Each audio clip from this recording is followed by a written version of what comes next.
Okay, thank you for the introduction. So yeah, I'm going to talk a little bit about unsupervised geometry, or at least geometry with as well as much supervision we can.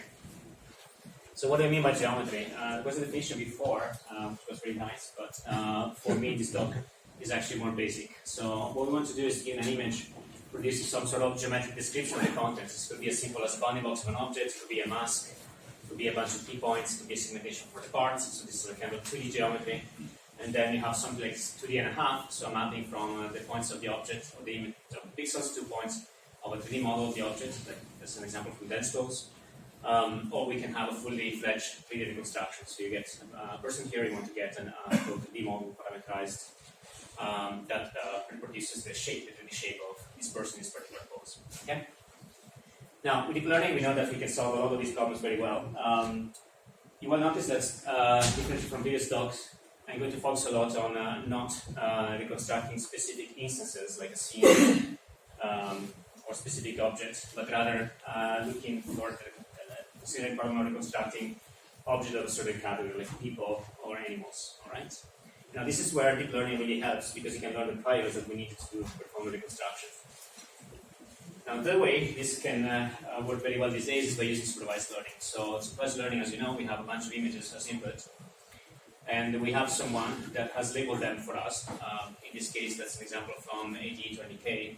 So this is in particular the mother of Vedaldijoin that actually did this work. Managed to label very detailed manner 20,000 images. But this is actually an outlier. So usually, well, it's an outlier in the sense that usually it takes a lot of people to actually label it in this way. And very often you have applications in which you don't have an opportunity to collect label data before you want to see some actually works in that new situation. So in other words, we want to get rid of supervised data. We have a lot of raw images, videos and images from the internet, and we would like to be able to learn from them automatically without having a very graduate model or someone else labeling those images for us. Okay? And we do that because images are cheap and abundant, and also they are probably representative of the domain we want to operate in, because we can collect them very cheaply for the specific application we have in mind. I'm going to talk about two things today. One is correspondences, so in a certain sense an extension of what you have seen this morning with the PG mappers. And then I'm going to talk about 3D reconstruction. All right, so these are two different aspects of understanding geometry, which at some point are very related, but they also warrant a separate treatment, I think. So I'm going to start with this. All right, so what are correspondences? Well, this morning we have heard a lot about them, and we have heard about them in the sense of classical correspondences. In the case you have a structure for motion application. So you have multiple views of a certain scene. This is a view of Venice, by the way. I come from here, so this is what you see from my house in Venice. There's also an image in the feed, so now you know where it comes from. And if you change your points, the part of the roof here is the same, but it's not so obvious that it actually is. But if you run something like SIFT, you can establish correspondences between the points and images like that, right? So these are correspondences which are defined by the fact that there exists a correspondence between image 1 and image 2, because underneath there is a 3D object, in this case a roof, that is projected on the two views under two different viewpoints. So there is a physical reason why a point in this image matches a point in that image. So it's very well defined. So there's a physical definition of a correspondence. So that's why I call those concrete correspondences, right? So why do I need to make this point? Well, because then there are correspondences which are not concrete. They are abstract correspondences. So this is an example image from a recent paper by Vedaldijoin, right? Yeah. Okay, and Joseph, in which they were establishing correspondences between two different images of motorbikes. Now, this is not the only paper that does that. Another example would be SIFT, though. But what's the point here? So the point is that there is no physical reason, right? No obvious physical reason why this point in this motorbike here, which is the front wheel, would correspond to this point of this motorbike here, which also is the front wheel, right? Now, these are two different front wheels, so you cannot say physically these are the same object, but somehow these are analogous parts of two different objects, right? So this, what you're doing here, you're establishing correspondences in the sense of analogies. There is no physical definition that supports that. It's not an easy one, but there is an analogy which makes sense to human. It also makes sense to machine when you want to model this a class of objects. All right. Now let's abstract this even further. So far I've been talking about correspondences between pairs of images, but if you take all the images of a given category, for example, all possible cars, right? And now you start to establish these abstract correspondences between all pairs of images. What do you get out of that, out of this process? You get an abstraction that you can call a landmark. For example, the concept of left headlight, you can formalize that as a set of correspondences that establish a match between all headlights and all possible image of cars you have. Alright? So here we see that we can abstract from pairwise correspondences to an abstract concept like left headlight, and that's just a set of correspondences that exist for all the objects in a given category, which are consistent. Alright? Okay, so this is what are correspondences for me, and this is why they're useful as a way of describing an object in the abstract, because they will allow me to figure out what is a structural object category as a collection of correspondences between all the images of a given object. Okay? So these are the three kinds of flavors of correspondences we have: concrete, abstract, and then landmarks, which are a further abstraction over pairwise correspondences, which are in themselves abstract. Okay? Next I need a computational mechanism that, given an image, gives me these correspondences, and so here I'm going to consider a few. Alright? The first one is, so I'm going to focus on this problem of landmark detection, because these are the abstract correspondences that I need to describe the geometry of an object category. Alright? Now, how do I get these abstract correspondences or these landmarks out of an image? Well, I can design a landmark detector. Right? What is that? Well, this is the function, I'm going to call that psi, that takes as input an image, x, right? It takes the name of a landmark, so left headlight, right wheel, and then the image combined with the name or the index of the landmark you want is going to output the location of the landmark in that particular image. Alright?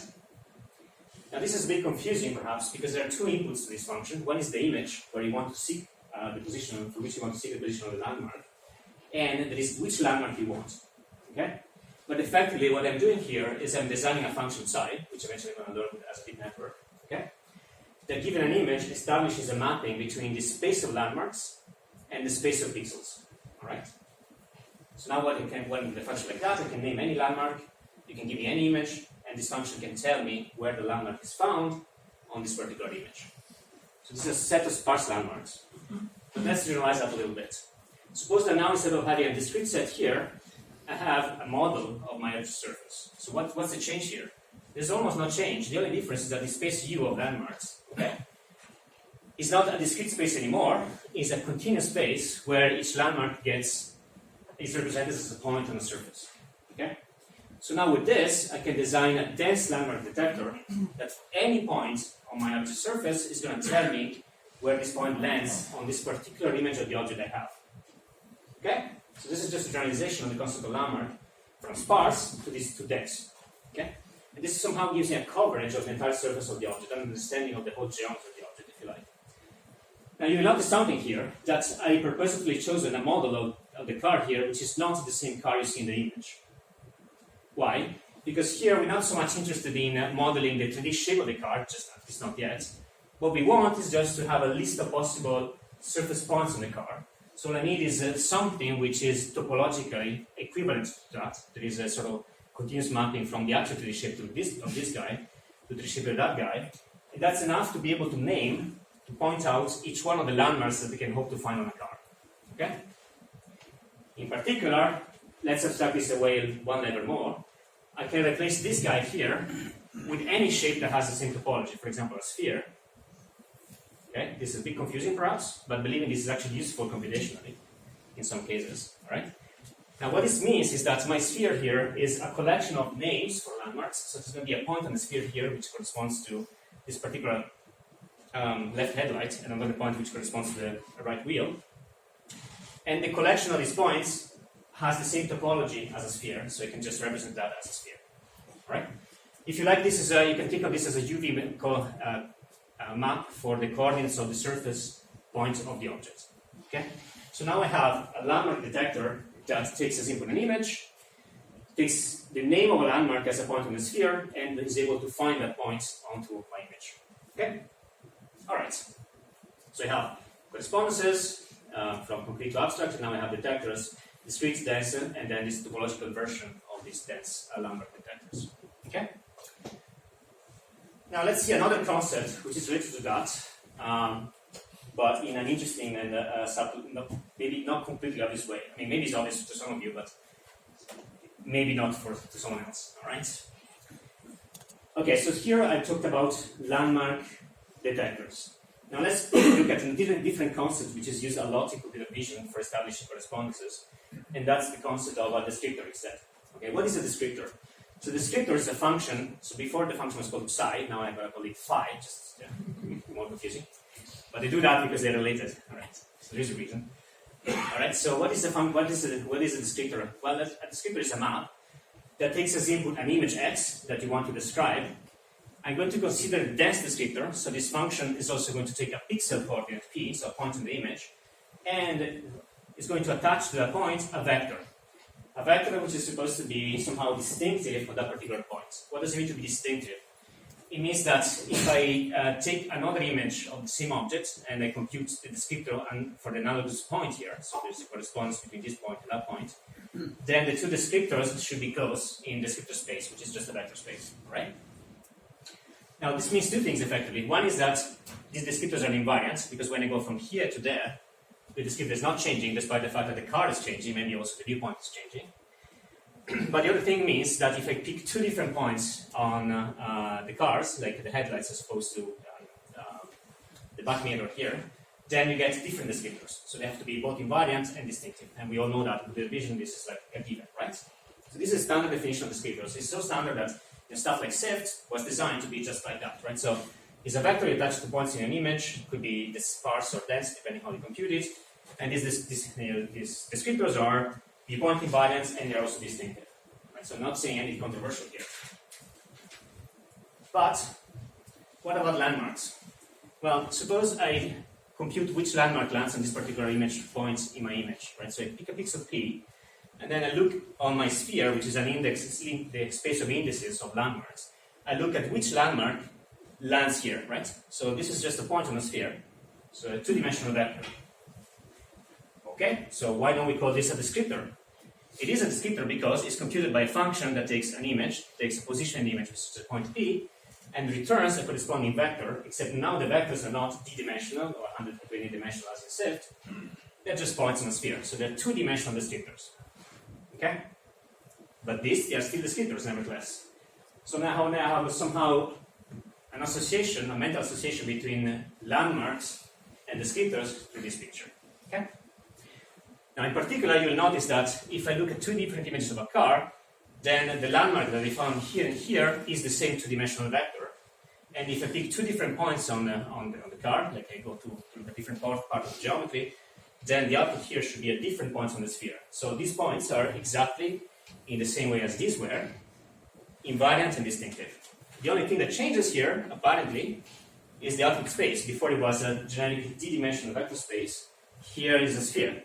And why a sphere? Again, because this is enough information or enough structure to be able to parameterize all the possible points you're going to get in the surface of a simple object like a car, right? Or a human, anything that doesn't have holes, essentially. Okay? All right, so here's a picture that conceptually I like. I don't know how interesting it is to people, but I find it particularly interesting. We have exploited that in exactly one paper, which has not been accepted yet, so hopefully eventually it's going to be accepted somewhere.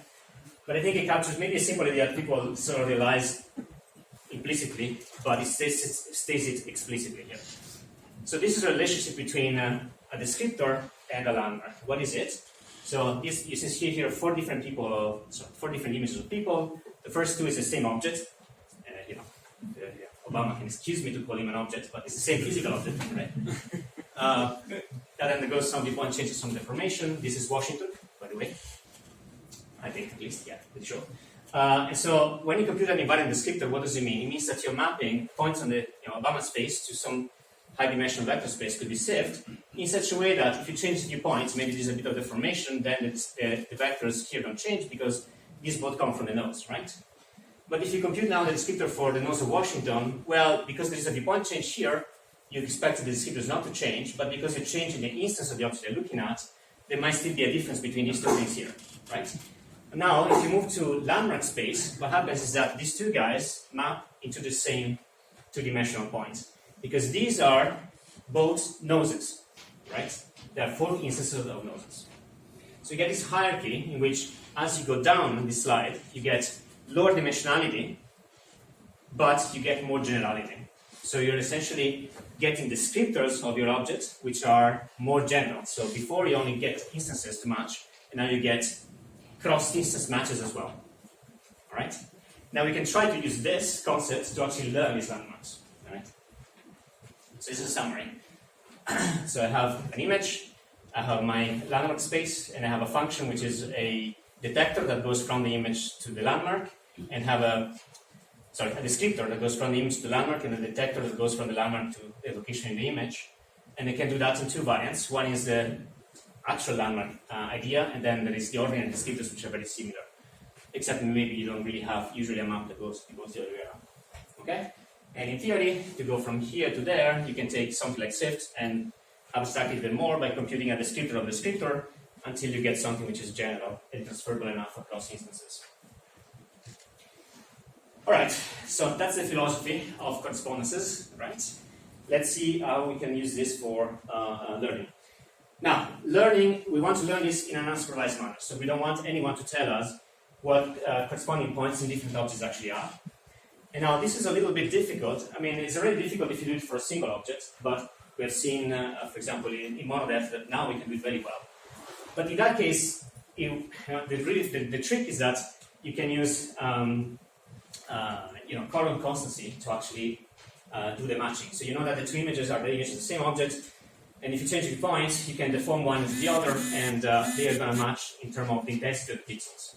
But if you take 2 different objects, like a fox and a horse, as a humans, well, the 2 guys have 2 eyes, so you can match this with that, then the ears, you can match those. But the appearance of those things, except maybe for the eyes, is actually fairly different. Okay? So how do we get a machine to learn to establish correspondences in an abstract manner,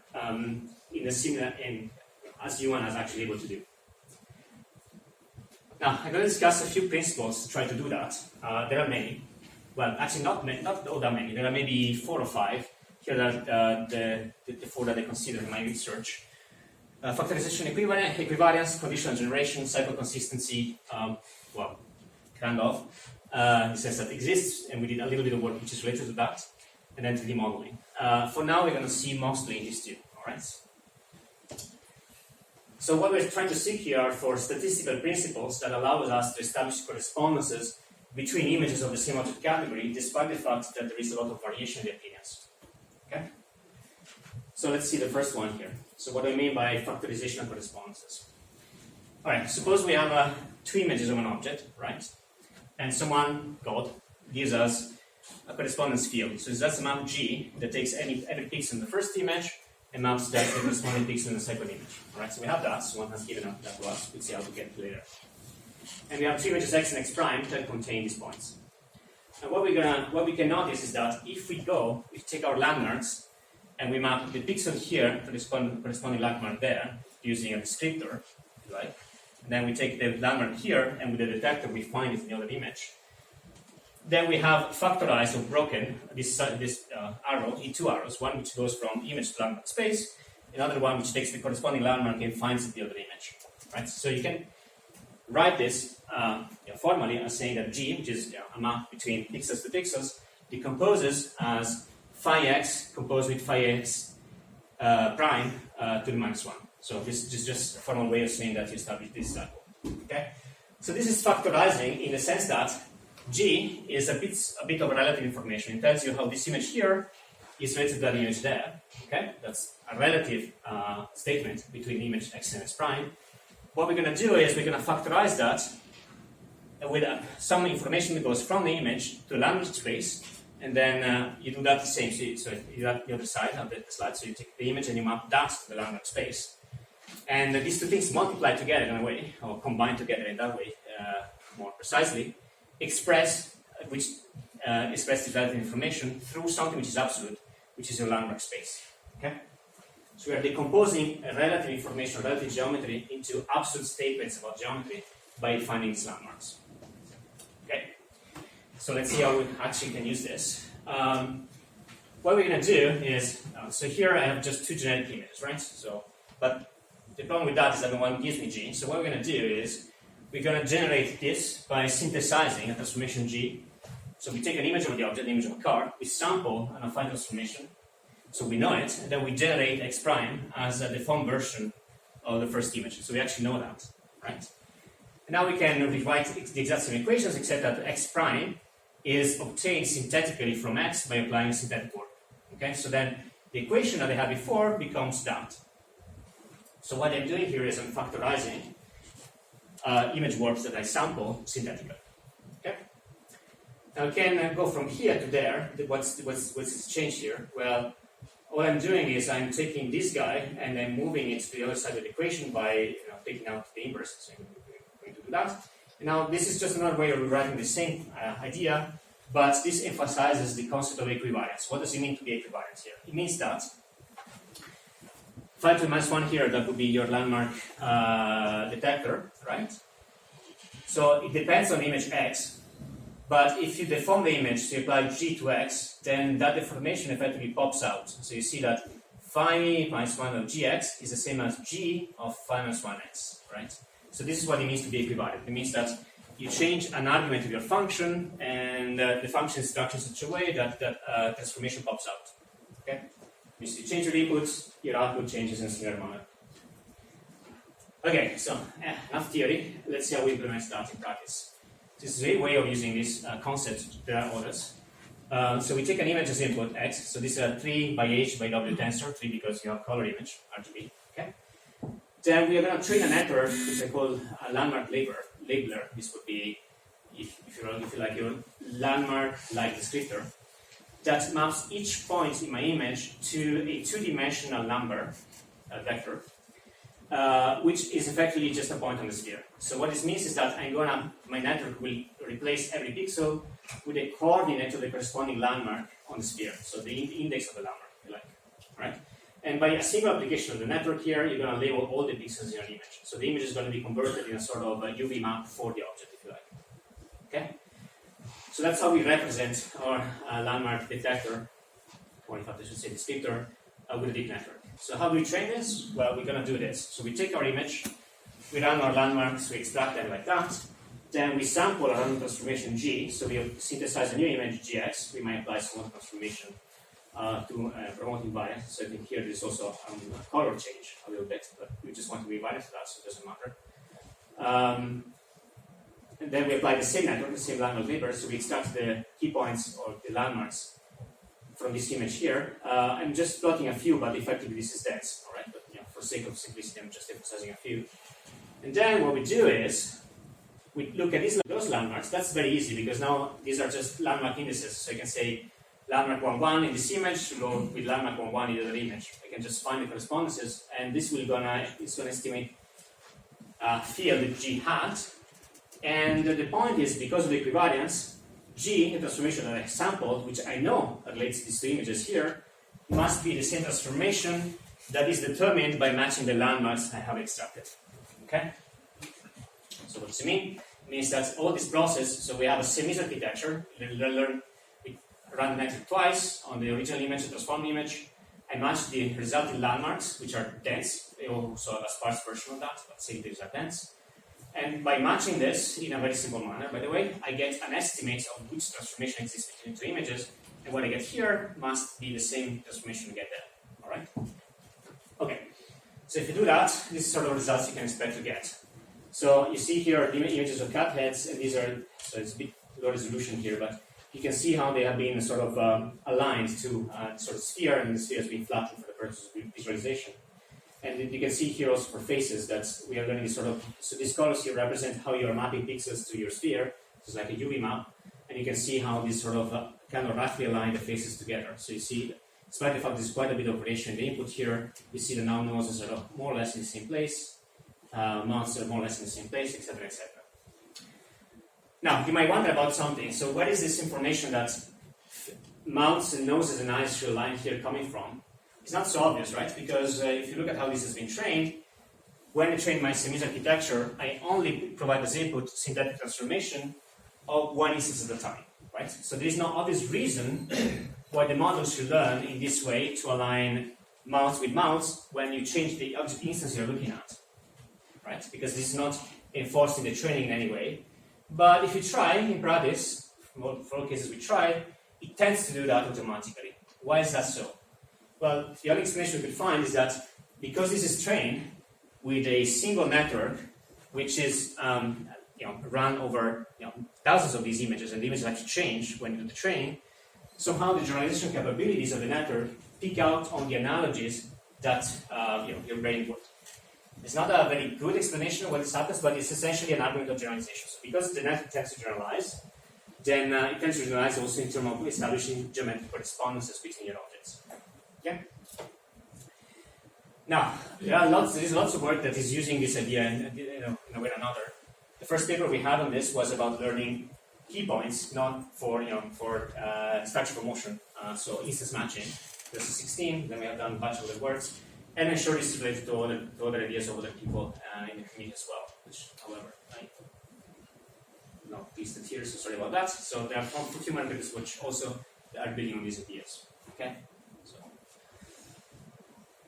Now, this is about correspondences and equivalence. Now I'm going to talk to you about another principle, another approach that you can try to follow in order to establish correspondences between objects of a given object category. So we're going to talk about conditional generation. Okay, so this is going to be quite different actually. So what I'm going to try, so before, all the cues I was using were of a geometric nature, alright? Now what we're going to do is we're going to try to see whether we can learn geometry by the fact that geometry is something that helps us generating an image. Okay? So we're going to use geometry as a side task to generate an image, although effectively this side task is primarily what we want to get out of our system. So how are we going to do that? So we're going to look at autoencoding. So we're going to take an input image like that, so I'm going to run it. We're going to have a geometry encoder, and I'm going to see in a minute what that is. It's going to spit out a code, then the decoder looks at that and generates the image back. So this is a traditional encoder. And what we're going to do is going to try to design this in such a way that geometry emerges here. Okay? So if you don't do that, it's not going to do that magically for you. You need to do some work to make an autoencoder actually extract geometry in a way which is usable. So what we're going to do is we're going to shape the code. So what we're going to do is going to design this somehow in such a way that what we encode here is only capturing geometry. For example, what this could be is just a list of key points. So we take an image, we convert that into a list of, say, 17 or whatever key points, like that. That's going to be the way I'm going to capture geometry, and then I'm going to feed this back to a decoder and hope that I get the image back. Do you see any problem with that? Which one? What is this going to work? Why not? There's not enough information, right? So clearly, I mean, how can you get the specific colors or background from this information if that's only captured geometry? There's no way you can do that. So what we're going to do is we're going to do conditional image generation. So we're going to take a second frame from that video, and we're going to help this decoder in such a way that it looks at that as well. All right. Now, why does this make sense? Because the appearance is not changing, right? So it's the same guy, same background. Is the only thing which is changing is the shape, is the geometry. So what we're going to exploit here is the fact that if you take a video, the video is going to have a change in geometry, but the appearance will be more or less constant.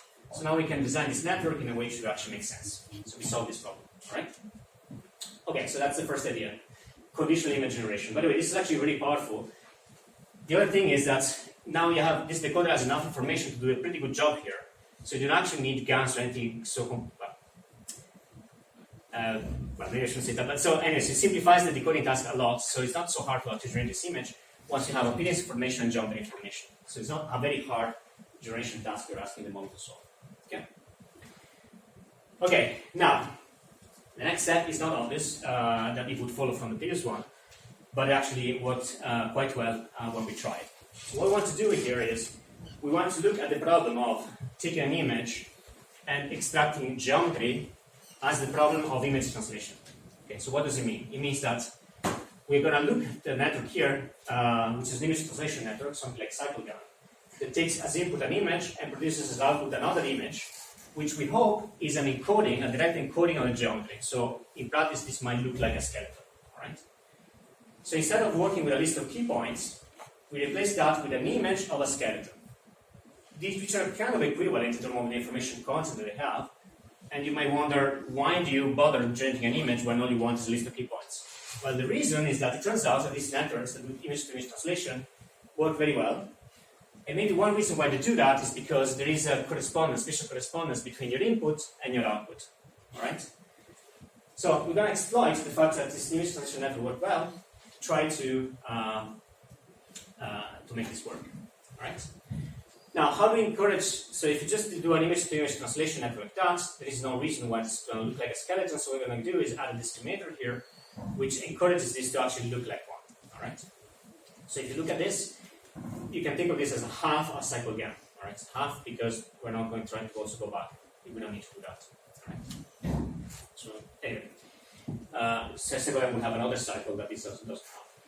Now, this discriminator is going to serve two purposes. One is going to constrain this to be a skeleton-like image. This is also going to contain some prior information. So what we're going to achieve eventually is a system that, given some prior information of what skeleton or typical poses look like, is going to be able to train a pose recognizer without any labeled image. But there is some prior information that goes into building the discriminator in the first place. When I want to train this network, which is my actually pose recognizer, then there is no labeling whatsoever, except the stuff which is embedded here in the discriminator. Now, suppose I implement that. Is that going to work? But we tried, and it worked halfway. But, the image translation network they cheat. So what does it mean they cheat? It means that if you try to implement that, it shouldn't work because we're not yet conditioning with the appearance of another frame. But if you try, you learn, actually you can reconstruct this image here. So what does it mean? It means that somehow, in the way it's encoding the skeleton, it's nicking in appearance information, which is not something you want because you want this to be pure geometry. All right? So here's an example of this problem. So you have the source image, you have the reconstruction you want to get. This is your skeleton-like image. We should match that. And, it seems to be doing the right thing, but if you take the logarithm of this image, you see there's a lot of fine-grained structure in the image, which actually is what is encoding the appearance of this guy here. All right? And we don't want that. We don't want this network to cheat. Okay? By the way, this is a plague of image transition. Cycle gas and all these methods, they have this problem, by the way. Okay? So it's something to be aware of. And, okay, so there is actually a good paper that, unfortunately, I forgot to cite here, that has a very nice analysis of this problem. But this problem was an issue for us as well. And so here you see another case in which you have faces instead of skeleton, you have key points. And you see that again, there is a lot of tiny information that is actually coding for appearance in addition of geometry. So what do we do here? So what we do is we tighten the screw. What does it mean? It means that we're going to do something a little bit crazy. So we want to still exploit the fact that this image-to-image translation network are powerful. So we still have that. But then, before feeding to the encoder, we're going to take that and squeeze out all the information that is cheating. All right. So how do we do that? We take this, we run a key point detector. This we need to train anyway because we want the key points eventually. We're going to replace this with a bunch of landmarks. Then we are going to connect the dots. So we're going to have a differentiable renderer that is handcrafted, but it's very simple. It's just a function that connects the dots. So we get that back. And then we feed that to the decoder, and we generate back the image. Now this is almost guaranteed to only contain geometry because we have removed all sort of low-level information that the GAN was using to cheat. Of course, this is not going to work unless we also condition, because now this really does not contain appearance information. So now we need to add it. We need to condition the appearance from a different frame. Okay. All right. So this is how it looks in practice. So if I want to try to implement that, let's skip over that. So here's some examples. So we're going to learn a prior on, in this case, facial landmarks using Multiply, which is an old school data set which is completely unsuitable for learning a deep model. Then we're going to take unlabeled images from the voxel. So these are videos of people speaking, and we have tons of those.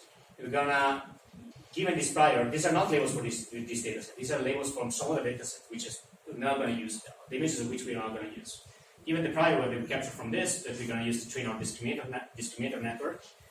And using images from voxel labs, we're going to train a detector for facial key points that we apply on a different data set, which is 300W.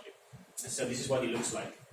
Now, this is not as good as you would get if you were to use full supervision, but you can definitely see that capturing geometry through this process of image generation, conditional image generation, is really getting the right idea at least, right? It's not still the art of accuracy, but given that you never showed the system that recognizes the key points any pair of images with the correct labels for it, I would think this is actually pretty good. And here you can see that if you take one of these key points and you move it, then the corresponding parts of the different images change. So you see that the generator as well is learning the right correspondences, right? Okay. And here is how this works if you try it on humans. Humans obviously much harder. So this is a human 3.6, which is really simple. It's pen action, which is much harder. But you can sort of start to see that sort of getting the hang of it. Now, this is, if you work composite recognition, you look at this, you say, okay, this is crap, right? But if you think that this has never seen any human with the corresponding labels for training, this is actually not bad at all, right? We were surprised that it actually worked. And now we have a system that actually works better than that, still unsupervised, or partially unsupervised. Okay, so that's all I have to say about correspondences. I'm going to spend the last 10 minutes talking about reconstruction, right? So that's the other side of the other face of the coin, if you like. So suppose you want to learn a state-of-the-art model for humans, something like simple. Then the way people do that is to use very good hardware. This is an example of the DOM from CNU. And so you can take a lot of humans, fit them here, collect the data, and then from that you can build your model, right? And that works very well. But of course, this is not an approach which is scalable. If you want to do augmented reality, you probably want to scan objects in your living room without even thinking about it. It has to happen in an effortless manner, and there is no way you can have this in your home, and there are some objects that just wouldn't fit there, right? So we need something better that can work in the open world. So we want to be able to learn the 3D geometry of objects in an unsupervised manner. Now, we're not there yet in the sense that we're not nearly able to get comparable quality in a supervised manner as you would get if you were to use this kind of hardware.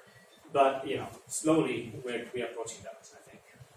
So we're going to talk about two things if I have the time. First, 2D key points to 3D, and then go images to 3D. Okay, so let's start with that. So what we're going to want to do here is to take a bunch of images of objects for which two-dimensional key points have been given to you. So this, in this case, are manually annotated. In theory, you could use the previous methods to actually get those automatically, but for now, these will be manually annotated.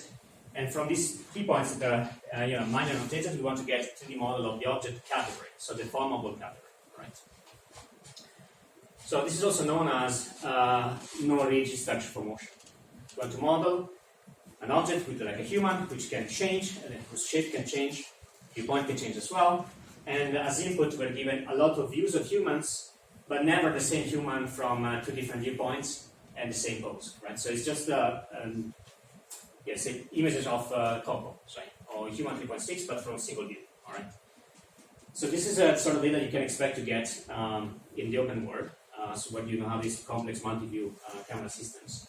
And we want to be able to somehow reconstruct the 3D model of our objects, as well as learning how, given any view of the object, do the 3D reconstruction on the fly and efficiently.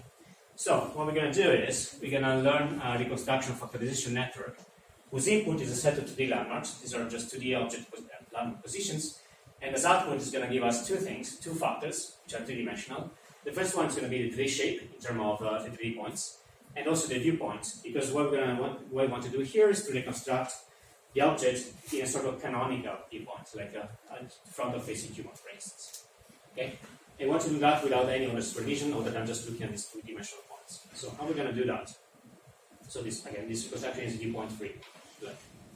So we're going to simply train a net like that, and then once you have this information, the 3D shape and the viewpoints, you can project back onto your image, and you can compare where these points lands and try to match what you see in the image. So it's basically another autoencoder, if you like. So like that, you get the two factors and see the two factors, join back your data, and then if that happens, you're happy. So here are the details, however. Okay. So this is the same model, just expanded. So as input, we have a matrix which contains k two-dimensional points. We also have visibility flags for each one of the points because some of them might be missing. Then this goes into this reconstruction network that spits out the camera viewpoints, R. Here we just take care of it one way. And it also gives us some shape coefficients. So what are these shape coefficients? So these are coefficients that multiply with a shape basis to reconstruct X in this sort of viewpoint-free canonical space. And then when this is combined with the camera, you get R of X, you project back to your image, you get Y hat, you compare with the Y that you have here, and these two things should be the same. All right? Now, why do we use a shape basis to parameterize the possible shape of the object? Because if you don't do that, if you don't have some restriction on that, then this problem is ill-posed. So when you do structure for motion, you can do the reconstruction because this geometry is not changing. In this case, the geometry changes all the time because humans are deformable. So if that assumption is not valid, you need to replace that with the assumption that, yes, there exist deformations, but the space of deformation is simple. And the standard way people do that is by saying it's simple in the sense that it can be modeled as a low-dimensional linear space. Okay, this is a standard assumption that dates back ages. But we incorporate that into our network as well. Okay, so this is overall is just a big network that we're going to train. Now, there is if you try that, it doesn't quite work very well. So there is an issue. So what I'm doing here, I'm taking my input object and rotating it. All right, like that. Now, in theory, if this network was working properly, what you should see here is nothing at all because this is actually the object is not deforming, only the viewpoint is changing. So the reconstruction should stay constant. But if you train this model in a sort of vanilla way, what happens is that as you rotate your input to the key points here, well, your reconstruction also rotates, which is exactly what you don't want, okay? Because this should be viewpoint free. It means that this is not working, okay? Now, why is this happening? Because you have this ambiguity, obviously. So, suppose you express your object as a element of points in your linear space of shapes. So that's X, the collection of 3D points is B, your basis matrix, multiplied by alpha, which is a bunch of coefficients. Then suppose now you rotate your object. You can explain there's this deformation or this change in the object in two ways. Either it's a rotation as such, which is what you want, or maybe there is another set of parameters alpha prime that's multiplied with your basis actually give you the same result back. So you can explain a viewpoint change either as a natural rotation of your object or just as a change of shape. So we don't want that. We want to somehow factor these two things properly. So how are we going to do this? Here's a new idea, I think, which is we'll see whether you find it interesting. Okay, so this is a bit abstract, but here it goes. So the space here represents the space of all possible 3D shapes, okay, of your people. What I'm representing here with these dotted lines are equivalence classes of shapes which are the same up to rotation, right? It means that if two shapes are within these dotted lines here, they're led by the rotation, so that's what we actually want to factorize out, right? So how do we do that geometrically? Well, geometrically, that means that in each equivalence class, we're going to select a point, a representative, and the collection of the representative points, which is unique in each equivalence class, is where we want our reconstructions to live. There are many choices for this line, this transversal, but we want to choose one, and we want to guarantee that our network, regardless of which input shape which view it actually sees, it maps that back consistently to the same reconstruction space, which has to have this transversal property. That is to say, the space of possible reconstructions has to intersect each equivalence class just once. Okay? It means that the space, the output of your network, the range of the network, has to have this transversal property. Now, how do we enforce that? What we're going to do is look for a canonicalization function, which is very hard to say. So what happens here is we're going to learn a function psi, okay, that takes as input a point in this red line. Then we apply to that a random rotation R, so you get out of that along one of these equivalence classes. And then the goal of psi is to take that point and map that back onto where you started, so onto the point on the red line.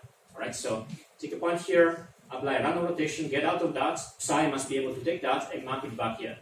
And if you think about it, you can learn such a function only if the space of outputs here is transversal, otherwise this will be ill-posed. Okay. It's possible to always go back consistently to a reconstruction up to a random rotation only if these reconstructions are always consistent with respect to rotations. If the possible reconstruction were spanning one of those equivalences classes, then this function, this canonicalization function, would not exist. Okay? So it means that the space of reconstruction has to be the range, the output of a network that is able to perform this canonicalization. Okay. Right. What does it mean? It means that the way we fix the problem is by taking that, applying random rotation, and then learning another network that tries to undo the rotation. And by the fact that this network exists, that you can learn this function, that takes out the ambiguity in the reconstruction of the rotation. There you go. It was very hard to say, but we got there. All right, so what you see here now our shape is rotating. This guy is not rotating anymore. You see that it's still moving a little bit. Why? Because the system is not perfect, and there is a lot of ambiguities when you do 2D to 3D reconstruction. So what you see here is somehow the ambiguity in the reconstruction, and there's nothing you can do about that except modeling that. But at least the rotation went. I mean, there is no rotation anymore. Okay. So here are some examples of reconstruction on human 3.6. So it's ground truth and what we get. It's not too bad.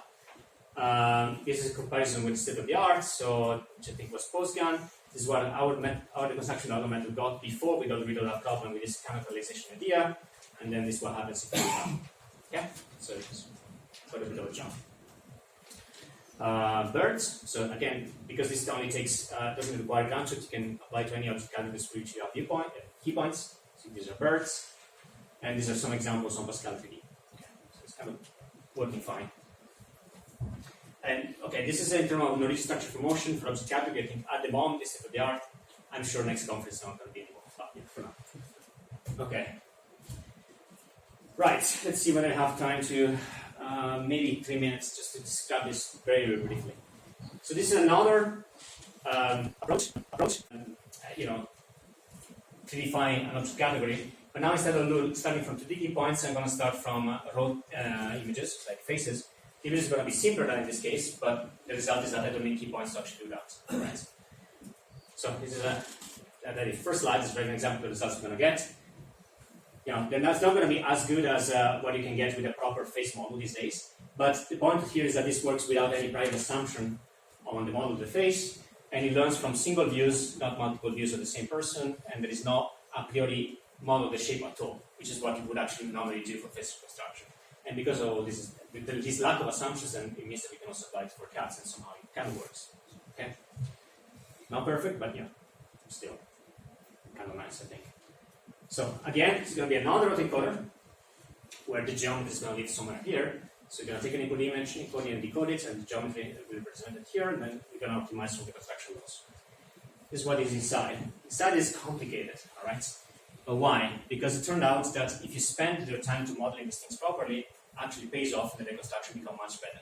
So what we do is we take a network that factorizes or decomposes the input into several factors. There is a key point, there is a depth map, there is a light source, and there is an albedo. And that seems an overkill, but we're going to explain in a minute why this is all needed. So the depth map gives you the shape, then the lighting source, the shade is the depth map, take the albedo, multiply them together, you get the reconstructed face in the canonical view, and then you render based on viewpoints like a texture map. You also have the depth that goes into this box as well, and then you also have the viewpoints, and then you get the reconstruction. Okay. So if I do that, would that work? Another question for the audience. You need more priors? You need more priors for all the. You need more priors, yeah. So as I said before, when you do knowledge structure for motion, I need to make an assumption that the space of deformation is low rank. Okay? Otherwise, the problem is ill-posed. This is just as ill-posed. Okay? Possibly even more because you have even more stuff to try to estimate. Okay, so we could have done that. Maybe it's something I'm going to look into in the future, but what we did was actually a little different. We used another constraint, which is symmetry. Okay, so let's skip over the other ones. So what does it mean, symmetry? It means that these objects are actually symmetric. And we think, well, this is going to provide me with a little bit of information, but actually that's a lot of information. All right. So what does it mean for an object to be symmetric? It means that if I take an input image like that, I flip it, I don't get the same image, because of course the object is two-dimensional, this is an arbitrary viewpoint. So it's not as simple as a symmetry in the sense of you flip the image doesn't change. What symmetry means in this case, it means that the model of the object is symmetric.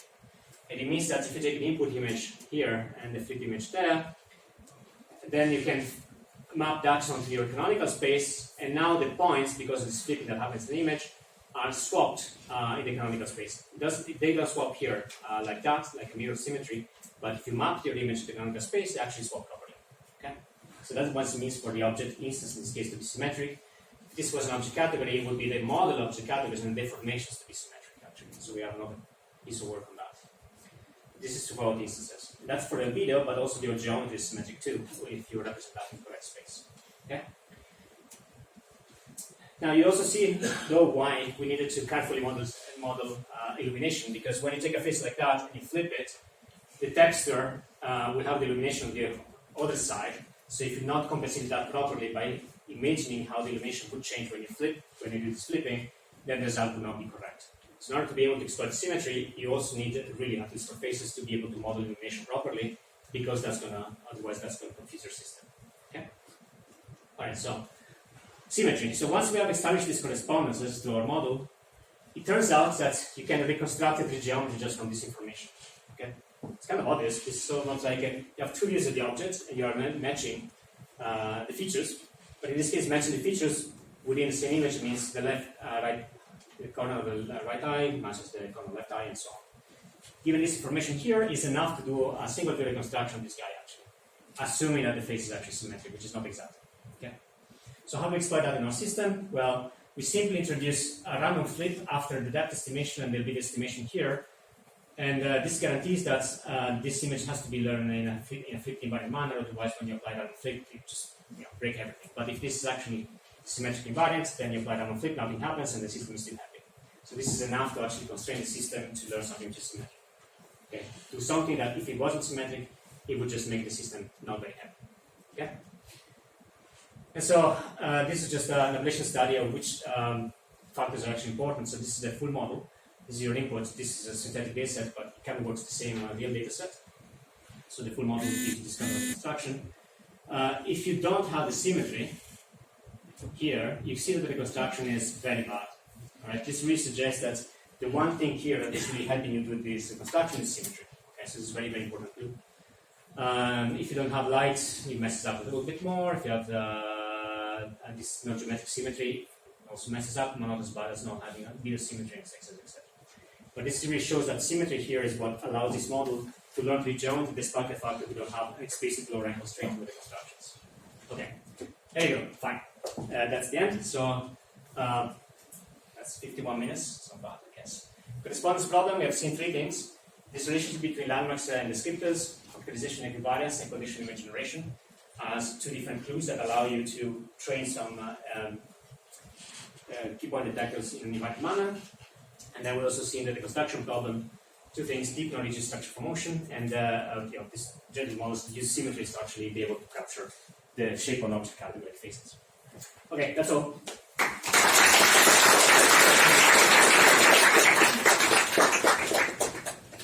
Questions, please. Could I ask for the landmark part and yes. sphere topology? What is the parameter